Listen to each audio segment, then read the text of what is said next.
విషయం కూడా నేను చెప్తాను. మాది మాది మా సొంత ఊరు, మా పుట్టిల్లు పొన్నలూరు. నన్ను ఇచ్చింది గుంటూరు. ఆ గుంటూరు ఎక్కడ, పొన్నలూరు ఎక్కడ, మరి జమ్మపాలెం ఎక్కడ దేవుడు. అయితే మేమైతే విగ్రహాలు, మేమంతా పచ్చి విగ్రహాలని.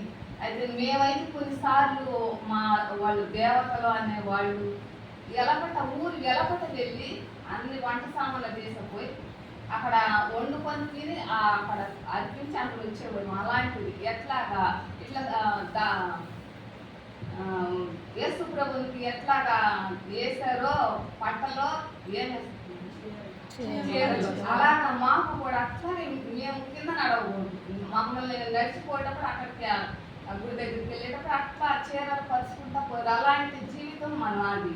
అయితే దేవుడు అంటే మాకు తెలియదు. వాళ్ళ దేవుడు ఎవరు, మాది వాళ్ళ దేవుడని అనుకునేదే. కానీ దేవుడు అందరికీ దేవుడని మాత్రం ఆ సమయంలో తెలిసేది కాదు.